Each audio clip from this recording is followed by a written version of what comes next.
Good morning. It's wonderful to be here at the ETBFSI conference. I understand the purpose of this conference is for the BFSI sector to understand the next gen and next tech. So the organizers of the conference, particularly Amol, suggested that I say something about how the BFSI sector can retool itself, adopt new technologies to serve the next gen. I told him I'll do nothing of that sort, because I don't understand next gen, I don't understand next tech. It's been over 15 years since I left the IAS, over 10 years since I stepped down from the Reserve Bank. In these years, the world has moved, India has moved, technology has moved, finance has moved, and I have not moved. So these days, whenever people ask me to address any substantive topic, I tell them stories. So let me tell you a story. The Reserve Bank of India was set up in 1935, 12 years before independence. And in 2010, when I was the governor, we were celebrating the Platinum Jubilee of the Reserve Bank. At that time, we had lots of events around the country to demystify the Reserve Bank, to explain to ordinary people, common people, how what the Reserve Bank does affects their everyday life. So we had events in major cities, tier 2 towns across, etc. I remember one particular event in the month of January 2010 in Chennai, early January. That was a town hall event on the steps of the EGMO Museum at 7 p.m. Chennai was in a festive mood because it was a week before Pongal. The Reserve Bank was in a festive mood. The event was on the steps of the EGMO Museum at 7 p.m., very, very festive occasion. And there was the governor and 4 deputy governors, there was an anchor, there was the nationally televised show. And the Reserve Bank literally pulled off 300 people from the streets, as it were, for a town hall meeting. And for the Reserve Bank of India to do a town hall meeting was a very, very unusual thing, both for us and for the audience. And the anchor, then, this is a nationally televised show. Anchor asked me, why are you doing this, something like this town hall show? What does the Reserve Bank do? Can you explain to people what the RBI does? It's difficult to explain what the RBI does, particularly more difficult to explain in 2 minutes or 3 minutes to a national audience what the RBI does. Anyway, I managed something. Over the next 15 minutes, there were questions from the anchor to me and to the other 4 deputy governors. And then we threw it open to the public, to the audience questions. You know, when the audience, ordinary people, see the governor and 4 deputy governors, they ask questions like, I want to send my daughter to America for higher education. I'm not getting a study loan for her. The study loan interest is very high. Somebody says, I'm having a fixed deposit in a bank. The interest is not high enough. Somebody says, I want a loan to buy an auto rickshaw. The bank manager is not listening to me. Someone else says, I go to a bank. The bank manager doesn't even give me tea. So all sorts of things. And then midway through the conversation, it occurred to me that I wanted to do an audience poll. So I said, imagine this, in a national show, 300 random people.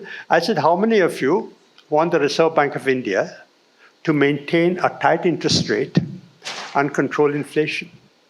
About half the hands went up. Then I said, how many of you want the Reserve Bank of India to go easy, maintain a low interest rate and support growth? About half the hands went up. That's no surprise, right? In a nationally televised show, half the hands went up for growth, half the hands went up for inflation. But when I visibly saw, what struck me was that the hands that went up for growth were the youngsters, people in the 25-35 age group who wanted jobs, who wanted growth, who wanted careers. The hands that went up for inflation were the middle class, middle-aged people who had family budgets to manage, a household to support. So the challenge for the Reserve Bank was, how do we calibrate the monetary policy to serve 2 constituencies which want 2 diametrically opposite things?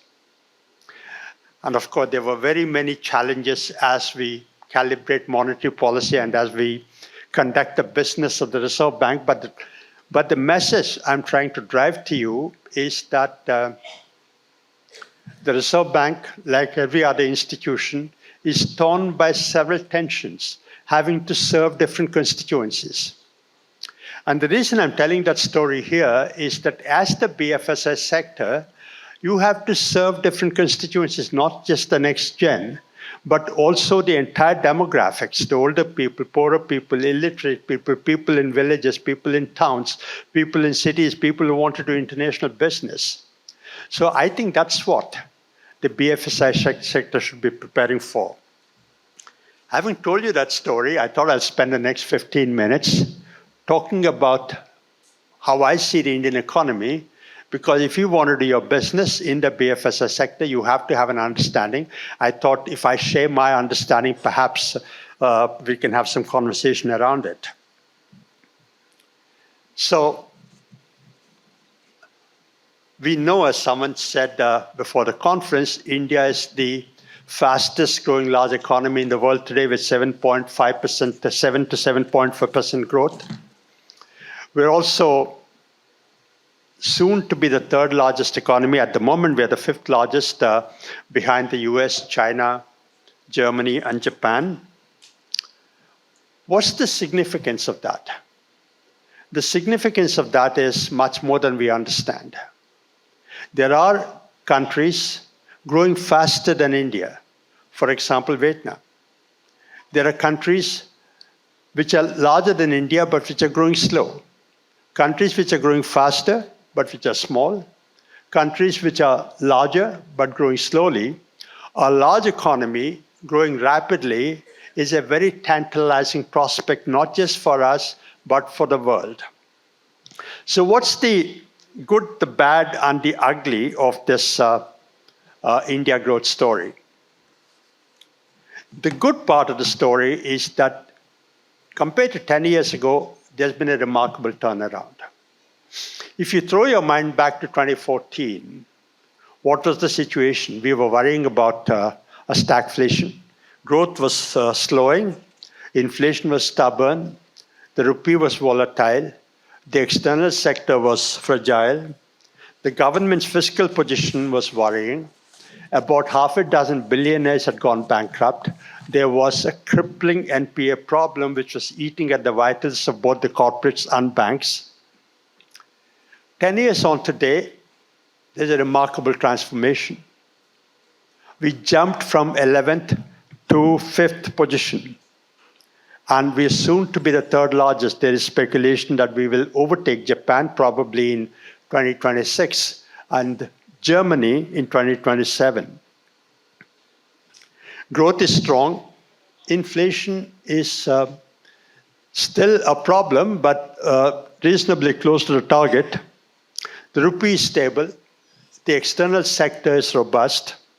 Fiscal consolidation is on track. India today contributes 16% to global growth. The NPA problem has been resolved. A magical digital revolution is on the way, as we just saw. Infrastructure is being built at a breakneck speed. The stock market is soaring. I was actually in Hong Kong on January 11th this year, I think. On that day, the stock market capitalization had actually overtaken Hong Kong on the day I was there, and there was some discussion about that. We conducted the G20, we landed on the south pole of the moon, and the wealth of the middle class is growing. We birthed a few dozen unicorns. So the remarkable transformation from 10 years ago to today is the good part of the story. But what's the bad part? The bad part is this just catch-up growth? We know that children grow faster than adults. So when you're a low-income economy, you have a lot of catch-up potential and you grow faster. Is what we're experiencing today just that? Catch-up growth. The second is there's concerns about whether we can sustain the growth momentum. The world is very unfriendly, very uncertain. There's talk of geo-economic fragmentation, geopolitical tensions. Can we sustain growth in such a situation? Also, if you look at the growth in a disaggregated way, we know growth comes from consumption, investment, government spending, exports and imports. But today we are firing on just two cylinders, which is government expenditure and service exports. Can we sustain that? There's concerns also about the quality of growth. The economy is growing at 7 to 7.5%, but consumption is growing only at 4%. What explains this? And can India grow without consumption taking off? After all, 55% of our economy is consumption, in fact, more. So can we grow without consumption taking off? Can we sustain our growth? And the bigger question is the growth today coming just because of welfare measures? After all, the government is giving free grain to 800 million people. Is the growth or consumption coming just because of that? That's the bad part of the story. The good, the bad.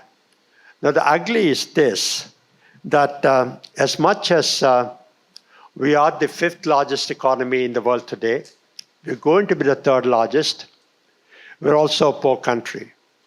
With a per capita income of $2,700, we are 127th in the league of countries, according to per capita income. We will, of course, overtake Japan and Germany. Perhaps it might slip on by year, but we certainly will. But we're still a poor country, the poorest in G20, the poorest among BRICS. We have more poor people in our country than any other country in the world. There are two particularly disturbing trends. Excuse me. There are two particularly disturbing trends about our growth. First is unemployment. The unemployment rate is 8%. Youth unemployment is as high as 40%, or perhaps even higher. Half the women in the country are not working. Enormous productive power is losing because of that. And jobs are not being created. And thank you. And the jobs that are being created are low-end jobs. That's the ugly part of the economy, of our growth story. And there's huge inequality, uneven growth, that the benefits of growth are going to the upper segments of the population. Growth is actually trickling up rather than trickling down.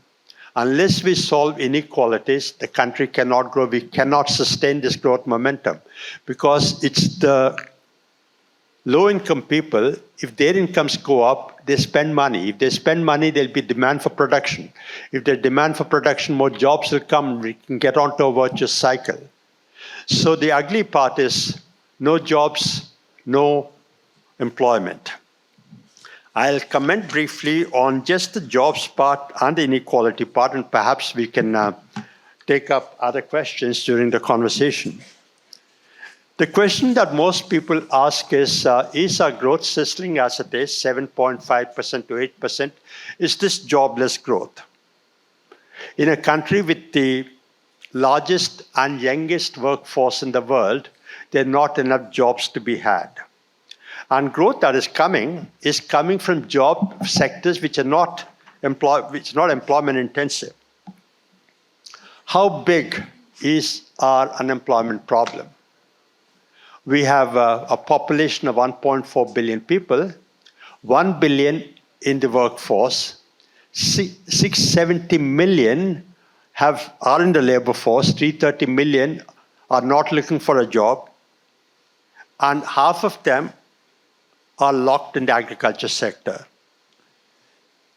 Alarmingly, over the last 5 years, the reverse migration that took place during COVID has not reversed yet. 70 million people who moved back to their villages are still locked in agriculture, which is a very regressive trend because as countries progress, as countries grow, labor moves from agriculture to industry and then to services. What's happened in India and is still happening is reverse migration. More people are locked up in agriculture than before, which is a regressive trend. The CMIE estimates that the unemployment rate is 7.6%. There are lots of confusion, dispute about the number. We can dispute the number, but we cannot deny the problem. How many jobs do we have to create? 10 million people join the labor force every year. There's at least 50 million backlog. If agriculture productivity goes up as we want it to, at least another 50 million, if not 100 million, will join the labor force. If female labor force participation improves, as we want it to, at least another 50 million, if not 100 million, will join the labor force. So we've got to create so many jobs. And are we in a position to do that? Last year, when we surpassed China as the most populous country in the world, there was much talk about our demographic dividend.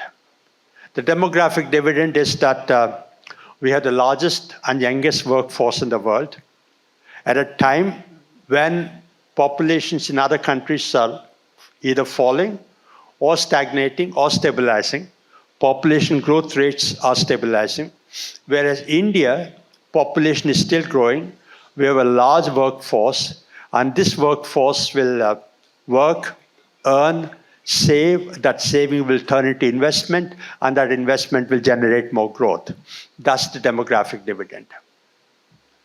I don't know how many of you read Sherlock Holmes or have read Sherlock Holmes, but there is Sherlock Holmes and Watson.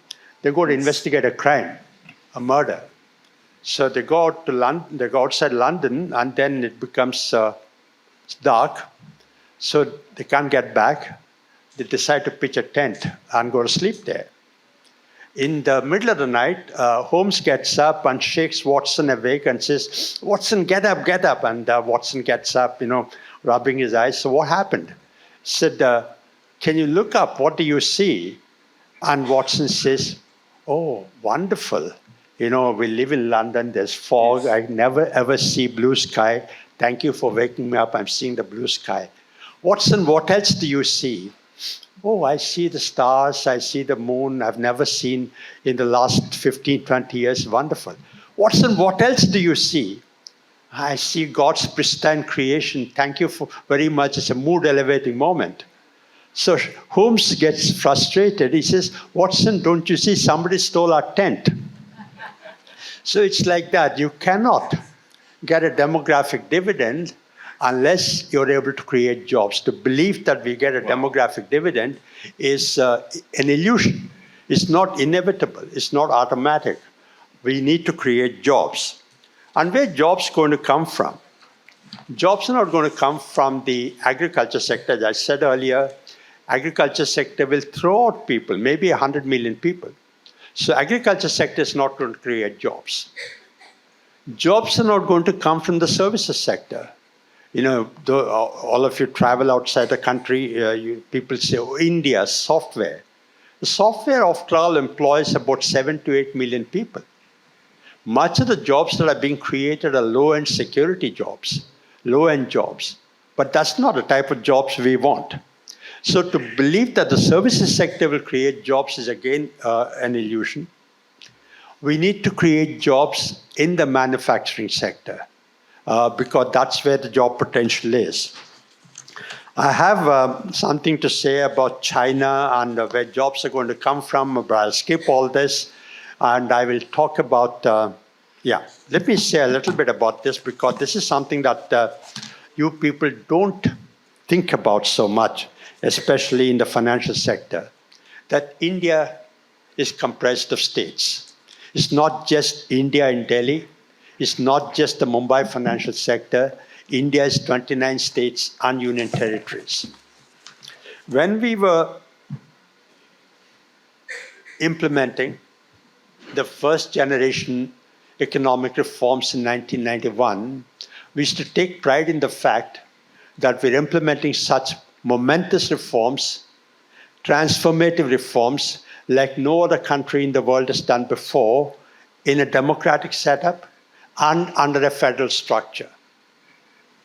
Today, we have an aspiration of becoming a developed country by 2047. by the time of the centenary of our independence. The agenda for becoming a developed country is very long, very complex, and very familiar. I don't want to get into that, but we all know that we cannot become a developed country until we implement second-generation reforms. The first-generation reforms, liberalizing imports, liberalizing the financial sector, liberalizing investment, could be done by the central government, in fact, by North Bloc alone, without consulting even other parts of the central government and certainly not consulting the states. The second generation reforms today, which have to do with taxation, land, labor, public-private partnerships, these cannot be implemented without consulting the states, in fact, without their active cooperation. We need cooperative federalism. On the other hand, what we have today is a combative, contentious federalism. I remember a time when there was a national issue, chief ministers and the prime minister and the central government, the state governments acted together. Today we are having a contentious federalism. 2 years ago, the central government reduced the excise duty on petroleum products. And the BJP chief ministers and BJP governments reduced sales tax or VAT on petroleum products. And the prime minister chided non-BJP chief ministers for not reducing the state taxes. And non-BJP chief ministers hit back at him saying that it's the central government that's got to cut taxes. So this is contentious federalism between the center and state governments. What surprised me even more is that last month, the Chief Minister of Andhra Pradesh gave a statement that Andhra Pradesh must grow its population because the population is aging. What he did not say was that population is becoming a problem for government of Andhra Pradesh to get more central aid because more central resources. Because central resources are transferred on the basis of population, and those states which are successful in controlling population are actually being penalized. Chief Minister Tamil Nadu, Stalin, invoked a Tamil saying that a large family is a happy family, telling Tamil households to have more children. So this is the conflict across states. What we're having today is a vertical divide between the center and states, a horizontal divide, hopefully not a divide, but certainly some differences of opinion or differences of what they want across states horizontally. And this is something that we should be conscious of. The reason is this: we don't recognize this, but of the 100% of taxes that are collected by the center and states, 60% are collected by the central government, 40% by the states. Of the combined expenditure of the center and states, 60% of the expenditure takes place through the states, 40% through the central government. So there's an inversion there. Of the combined revenue, the center has a share of 60%, gets to spend only 40%. Of the combined expenditure, states get to spend 60%, the center spends only 40%. And that ratio, that dividing line is shifting. The fiscal center of gravity, and indeed the macroeconomic center of gravity, is shifting towards states. And this is something that you, as people operating the financial sector, policymakers both in Delhi and regulators here in Mumbai and across the country must recognize. You can take 1 or 2 minutes. Yeah. So last thing, I won't go through all of this, but will India become a rich country by 2047? The Prime Minister said that we want to be a rich country just more than having a high income. But even if we want to look at high income, according to the IMF data, IMF benchmark, a rich country has to have a per capita income of $21,000. We are at $2,700 at the moment. RBI calculation shows that we need to grow at 7.6% on a trot for the next 25 years to get to $21,000 nominal per capita GDP by 2047. Over the last 33 years since the 1991 reforms, we've never ever clocked growth of 8+% for more than 2 consecutive years.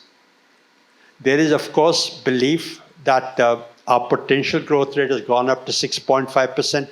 Optimists say that the potential growth rate is 7%. But even if we grow at the optimist rate, it'll be difficult, if not impossible, for us to get to a high income status by 2047. So lots of things to do to become a rich country, not just in terms of per capita income, but in terms of developing our institutions of governance. 2 things we have to focus on. One is inequality that I referred to earlier.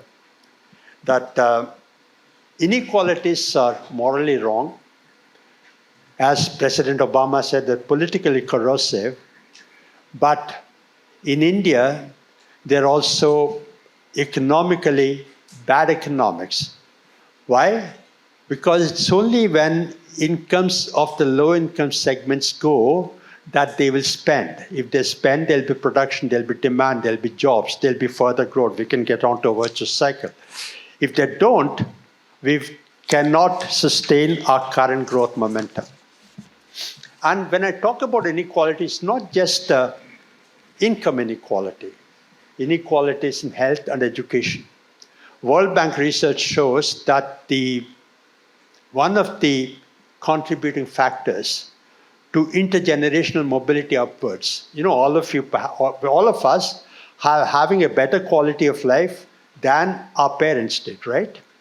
And we want our children to have a better quality of life than us. And that cannot happen unless the quality of education improves.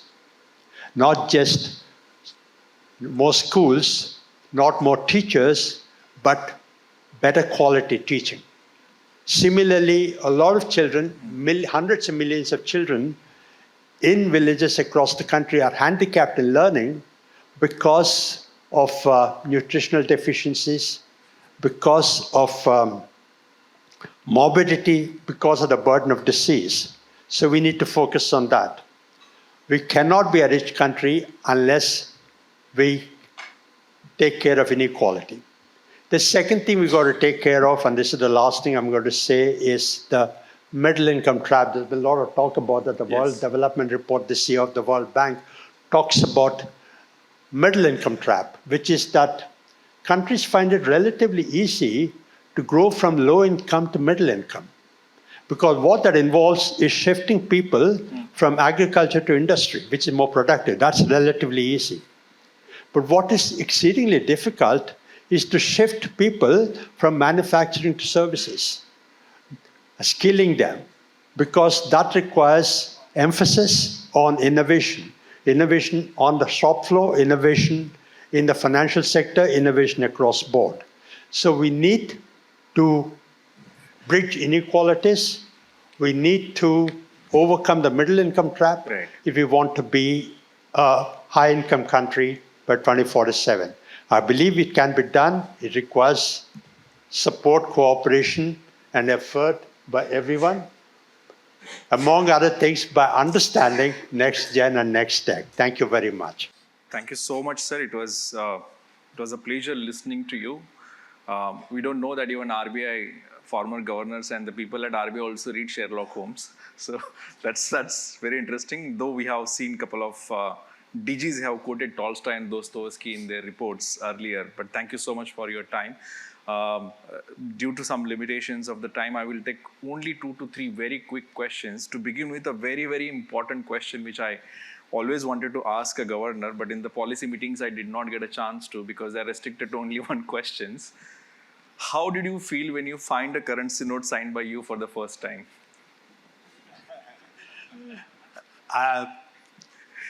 That I cannot explain in 1 sentence, but I want to tell you this. When I was governor, I was very fond of just going into a school. I was traveling in Bihar or Jharkhand on a car. I'd see a school on the roadside. I'd stop there and go. Imagine you must all be going to villages some point of time. If not, I advise you to go sometime.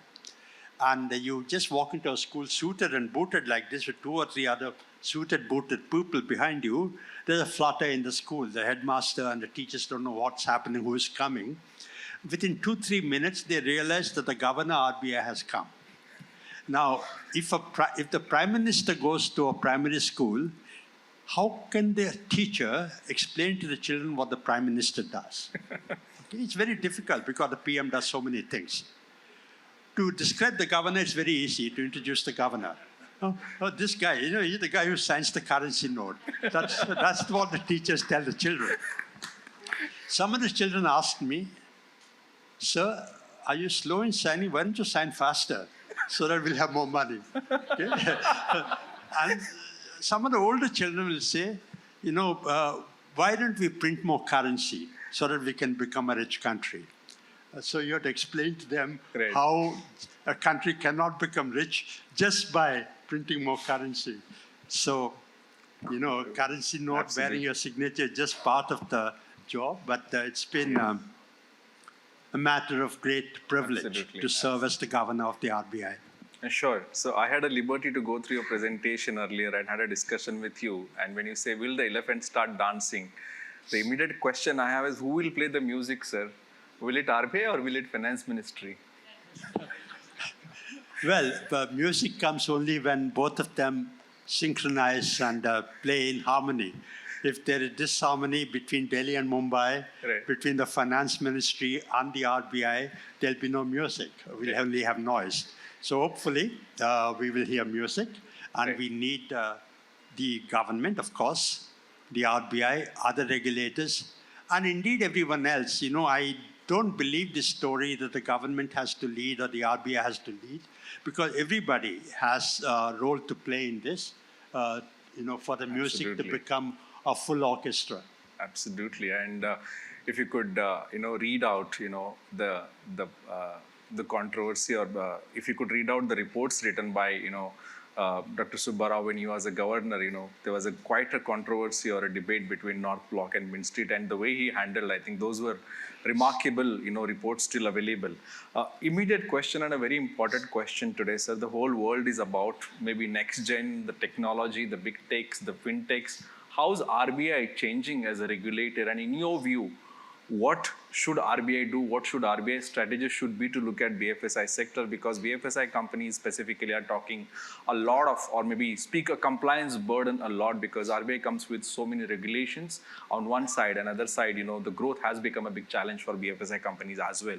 So how do you see RBI should look at the whole regulations going ahead? Yeah.